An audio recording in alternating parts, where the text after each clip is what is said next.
Et coucou, j'espère que vous allez bien. Je vous fais cette vidéo aujourd'hui un petit peu comme une partie 2 de l'histoire du beauty truck pour que vous compreniez mieux les choses. Quand j'avais le camion, j'étais un petit peu déjà exposée sur les réseaux avec les vidéos maquillage quand j'étais ambassadrice, tout ça. Et c'est vrai que ça s'est arrêté du jour au lendemain. Et j'aimerais vraiment que vous compreniez à quel point c'était irrécupérable et vraiment il n'y avait pas de retour possible. Je vais du coup vous parler un petit peu de mon histoire personnelle puisque je veux que ça profite à des gens qui en ont besoin, qui puissent se sentir soutenus, moins seuls, et si ça peut les aider dans cette étape compliquée de leur vie. Cependant, c'est pas parce que je parle ou que je donne 2-3% de l'histoire de façon publique, donc en vidéo, que je veux forcément la vie de tout le monde et le jugement de tout le monde. Voilà, c'est pas parce que je vous en parle aujourd'hui que je vais en parler tous les jours ou que je vais avoir envie d'aller en parler avec n'importe qui dans la rue ou ben ça reste mon histoire en fait. Il y a des trucs, c'est à moi, ça reste avec moi, et même si je veux vous partager un petit peu de ça pour pouvoir aider, ben ça reste à moi quoi. C'est tout. On va remonter au mois d'octobre, donc je pose le camion. Je vais travailler dans différents établissements puisque j'ai un autre projet quand je sais que je veux arrêter le camion. Et j'ai reçu une cinquantaine de messages pour l'achat du camion. Euh, je prends mes billets, je viens les visiter, des visios pour visiter le camion. Enfin, j'ai comme eu plein de messages. Donc pour moi, même avant la fin de l'année, même bien avant la fin de l'année, il était vendu. Surtout que j'avais quelque chose d'autre derrière comme projet, donc j'étais sûre de moi, quoi. Donc je vais travailler dans d'autres établissements, le camion reste là où il est, le temps qu'il se vende. Et en octobre, je travaille dans un établissement et je croise quelqu'un donc, qui travaille avec moi, hein, qui est la copie, mais la copie d'une personne qui m'a gardée quand j'étais plus jeune. Et en fait, quand je vois cette personne, c'est vrai que je me sens un peu gênée, je me sens pas trop bien, mais je me dis, bon, de toute façon, tu es là pour travailler, ça va passer, ça t'a un peu remué, mais bon, ça va passer, continue. Et un jour, je dois travailler avec cette personne dans la même pièce, donc je rentre dans la pièce avec elle, et il y en a pour 1 heure, je crois, ou 1h30 de travail. Et en fait, plus je la regarde, plus je me dis, mais mon Dieu, ce sont les mêmes. C'est une cata. C'est les mêmes, les mêmes. Et je commence à me sentir pas bien. Genre, j'avais les mains moites, j'avais le cœur qui s'accélérait. Et là, je me sens vraiment en danger, en fait. Je me sens vraiment très, très mal. Et je commence à pleurer. Mais genre, j'étais en train de travailler, donc je pouvais pas me mettre à pleurer comme ça dans la salle. Donc j'avais juste les larmes comme ça, là, qui coulaient. Et je priais pour que la personne ne me regarde pas et ne voit pas dans quel état j'étais. Quand vous êtes anxieuse, déjà faire une crise d'angoisse avec des gens que vous connaissez, c'est super gênant. Mais alors faire une crise d'angoisse avec des gens que vous connaissez pas et au travail, c'était une horreur. Franchement, ça a été 1 heure de torture l'histoire. Je finis ma journée, je rentre à la maison. Sauf que le soir à la maison, je vois que ça va pas et que ça va pas aller. Donc j'appelle ma mère et je lui dis bah écoute, descends manger et tout, ça va pas trop. Donc elle arrive, on mange, enfin je suis chez moi, il y a Roméo, il y a ma mère, pour moi, enfin tout va bien quoi, je me sens en sécurité. Et on décide de regarder un film, donc on allume la télé, on regarde un film et tout. Et dans le film, il y a un personnage qui raconte vraiment de façon très très très détaillée quelque chose qu'il a vécu dans son enfance. Et là, j'explose en sanglots, mais genre à la limite d'hurler en fait. Et je me mets en boule comme ça dans le canapé, et genre ma mère me dit mais qu'est-ce qu'il y a, mais qu'est-ce qu'il y a, et je suis incapable, mais incapable de lui répondre. Et ça commence à dégénérer en fait en crise d'angoisse, mais vraiment hyper violent, genre je contrôlais plus rien du tout, et je suis à 2 doigts de tomber dans les pommes. Donc elle me dit bon, on monte à l'hôpital, on monte à l'hôpital. Donc on arrive à l'hôpital, et il est je crois 11h30, minuit, ou 11h, 11h30, enfin il est un peu tard dans la soirée. Et donc le médecin me dit il y a pas de spécialiste là. Donc on va vous prescrire quelque chose pour vous calmer. Et dans la semaine ou demain, vous prendrez rendez-vous avec le spécialiste. Ok. Donc je prends mon petit truc. Je rentre dormir chez ma mère parce qu'il était hors de question que je rentre seule chez moi. Et en fait, je suis un peu dans les vapes, quoi. Donc je m'endors de suite. Et le lendemain matin, je me réveille. Et en fait, quand vous êtes anxieux, rares sont les journées, c'est quand même oui, très rare, où vous réfléchissez pas toutes les 30 secondes, que vous ne demandiez pas comment vous respirez, comment il va votre cœur, qu'est-ce que vous allez faire aujourd'hui. Enfin, il y a tout un truc à contrôler, bref. Et quand je me lève ce matin-là, je ne ressens absolument rien. C'est-à-dire que je respire normalement. J'ai pas de pointe ou de poids dans la poitrine qui me dit qu'il y a quelque chose qui va pas. Euh, genre j'étais toute apaisée. Alors je sais que j'avais eu quelque chose quand même pour me calmer, mais mon lendemain je me disais c'est bizarre. Et toute la journée c'est resté comme ça. Et genre plus rien. Chez un anxieux, la nuit et la soirée c'est toujours plus problématique. Et ça fait toujours plus peur enfin, d'arriver à la fin de la journée plutôt qu'au début de la journée. Et quand on arrive fin de journée, début de soirée, j'essaye de pas trop en dire. En fait, j'ai des scènes de moi enfant et je comprends que ça va pas. Et donc, je passe une nuit vraiment horrible parce que j'ai tout ça qui me revient en tête, où je vois tout et tout. Et le lendemain matin, je décide d'appeler la dernière thérapeute que j'ai vue pour mettre ces idées à plat et comprendre ce qui s'est passé. Et en fait,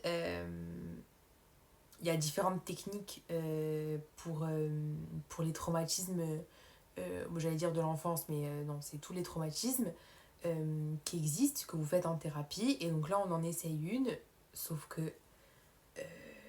je pense que c'était trop... je pense que j'ai fait ça trop vite, en fait. Et quand je comprends à cette séance-là toute l'histoire, et je pense qu'en fait, c'est encore trop énorme pour mon cerveau. Donc, crise d'angoisse, malaise, et je remonte encore à l'hôpital. Sauf que cette fois-ci, je peux voir un spécialiste qui me propose un traitement. Et moi, chacun fait comme il veut, mais les traitements, c'est non, ce sera toujours non, je n'aime pas ça, j'ai essayé, ça marche pas, je veux pas. Il me propose de rester sur place, donc hospitalisé. C'est non. J'ai dit non, là, je suis ici toute seule et tout, j'ai dit c'est hors de question. Et fallait quand même trouver une solution parce que je ne pouvais pas rester seule. Donc, je retourne chez ma mère. Donc, pendant un mois, je suis chez ma mère. Et quand je suis sortie de cette consultation-là, ça a été vraiment, sans mentir, les 4 pires jours de toute ma vie.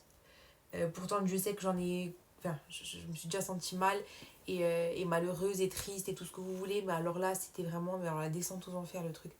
C'était horrible. J'ai passé 2 ou 3 jours, je sais plus, allongée, à rien faire. Et j'ai dit à ma mère, vraiment, genre, ça suffit, quoi. Là, c'est trop pour moi. Ça fait déjà 20 ans que je me bats avec tout le reste. Là, stop. Je remonterai pas. Vraiment, j'étais persuadée que c'était c'était fini, quoi. Mais vraiment, genre, je me suis dit, ça, tu remontes pas de ça. Tu peux pas. C'est pas possible. Et heureusement qu'elle était là. Que... qu'elle m'a fait sortir, qu'elle m'a fait aller en montagne, faire plein de petits trucs au fur et à mesure qui m'ont fait un petit peu remonter. Et après, j'ai trouvé le sport. En fait, je faisais des paralysies du sommeil et des terreurs nocturnes avec tout ça. Donc, j'avais peur d'aller dormir le soir. Donc, comme je voulais pas de traitement, il fallait que je trouve quelque chose qui m'épuise, mais vraiment. Et en fait, c'est pour ça qu'à la base, je veux parcourir, c'est parce que je veux vraiment m'épuiser de façon à pouvoir dormir la nuit suivante. Et je vois que ça marche, donc je recommence et je recommence et je recommence. Et après, j'ai fait de plus longs trajets. C'est sûr qu'au début, j'ai commencé par un tour de stade et j'étais KO. Hein. Mais au fur et à mesure, ça m'a permis vraiment de me défouler et de reprendre un peu le contrôle sur tout ça. Après, j'ai recommencé la salle. Du coup, toute ma colère, je la mettais dans pousser même des petits poids. Hein. Mais pousser, ça me faisait du bien quand même. Et, et la montagne avec ma mère. Et bon, je vous la fais quand même courte, mais en gros, tout le mois de novembre, par les 15 premiers jours, tout ça, c'est arrivé début octobre. La mi-octobre, c'était la descente aux enfers. Début novembre, c'était la descente aux enfers. Et allez, mi-novembre, fin novembre, c'est comme ça que j'ai repris un petit peu la force de me lever de ce pauvre lit, surtout.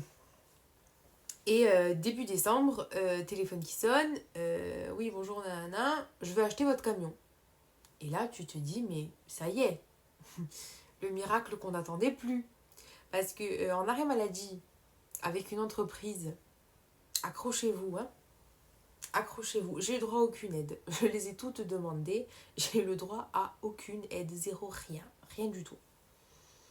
Donc, allô, je veux votre camion. Très bien. On fait la visio. Je prends ça. Ça, je vous le laisse. Ça, je le prends. Patin, couffin et tout. Ok. Et donc, ça, c'est début décembre. Hein. Et, je sais pas, il y a la promesse de vente. Il y a mon nom, il y a le sien. Moi, je signe. Je crois que c'est, ouais, c'était un week-end parce qu'elle a mis un peu de temps à répondre. Bon bref, elle a un papier à signer et j'avais quand même informé les organismes qui m'avaient accompagné jusque-là dans le projet que le véhicule était vendu et que tout le monde allait pouvoir respirer en gros. Et je sais plus si je lui ai envoyé la promesse de vente ou pas dans le week-end, mais la dame en fait de son côté me dit qu'elle prend les billets pour la rentrée, qu'elle va venir le récupérer à la rentrée, enfin c'est très... qu'on va faire les versements, enfin c'est le truc est officiel quoi. Euh, Avant Noël, je sais pas, c'est quand on met quand Noël, je sais plus. C'est je crois 4-5 jours avant Noël. Elle m'envoie un message. Bonjour, je me rétracte. J'ai dit, elle plaisante elle. J'ai dit, bonjour, on peut se téléphoner, juste, ma foi, que tu me racontes ta péripétie. Et elle me dit, je suis pas d'humeur. Moi, je suis d'humeur là. On recommence encore dans l'autre sens. Est-ce que j'ai l'air d'être de bonne humeur, madame? Plus de réponse. Allez, franchement, quand je vous dis que j'ai été très patiente, c'est-à-dire que même moi, je sais pas comment j'ai pas pété un câble. Vraiment. Je ris, c'est nerveux. Je sais pas comment j'ai pas disjoncté. Je sais pas. Bref. Donc le camion n'est encore pas vendu. Et toi, tu continues à faire les montagnes russes avec ta santé mentale, ta société, tout le pataquès. Et après Noël, il y a encore un problème avec le camion, mais ça, je peux pas trop en parler. Donc on enchaîne en fait problème sur problème sur problème sur problème. Et j'ai recommencé à travailler donc en janvier. Aujourd'hui, il est plus à vendre parce que vraiment, j'ai plus la patience. Comme vous l'avez bien compris, j'ai d'autres choses à gérer. Et même ça, il va falloir que je le gère parce qu'il y a que moi qui peux entamer et faire tous les dossiers qu'il va y avoir à faire maintenant pour sortir de ça. Je sais toujours pas où je trouve la patience. Visiblement, j'en ai. Voilà. C'était toute l'histoire. Enfin, voilà, maintenant vous avez toute l'histoire. Peut-être que vous comprenez mieux. Je reviendrai quand même dessus parce que toutes les étapes du camion, mis bout à bout comme ça, c'était forcément là pour réveiller cette part de mon enfance. Je le sais, je vous l'expliquerai un jour parce qu'il y a quand même plein d'éléments assez incroyables. Je vous dis, mis bout à bout, c'était obligé que ça se passe comme ça en fait. C'était pas ma volonté. Il y a un an, j'aurais pas du tout pensé en arriver là avec ce projet, mais aujourd'hui c'est comme ça et il faut que j'assume, même si c'est malgré moi. Donc voilà, j'espère que vous aurez compris à quel point c'était irrécupérable. Pour ceux qui se sont reconnus dans ce que j'ai raconté, j'espère vraiment que ça profitera positivement à des gens qui se sentent tout seuls dans des situations comme ça parce que c'est vraiment une étape très très très dure dans la vie de quelqu'un. Je sais pas comment je peux terminer ça correctement. Quoi qu'il arrive et quoi qu'on vous ait fait, enfant, adulte, adolescent, ça définira jamais ce que vous êtes parce que si quelqu'un vous a fait du mal, c'est lui ou elle qui a fait ça. Et même si on vous a fait du mal avant, aujourd'hui, ça fait pas de vous entièrement ce que vous êtes. Même si ben, ça peut expliquer certains comportements ou certaines personnes que vous auriez croisées sur votre route, j'en sais quelque chose. Ben, ça vous définit pas. Et vous pourrez vous réinventer demain, après-demain, après-après-demain. Et faire ce que vous voulez de votre vie et laisser ça derrière vous, à condition que ce soit guéri, parce qu'au moins on le guérit, plus ça ressort. Je vous fais plein de bisous avant que je me mette à pleurer. Je vous dis à bientôt. Je vous parlerai plus du camion, à part peut-être que je pourrais vous dire quand est-ce que la réponse définitive tombera, je ne sais pas. On verra. Je vous fais plein de bisous. À bientôt.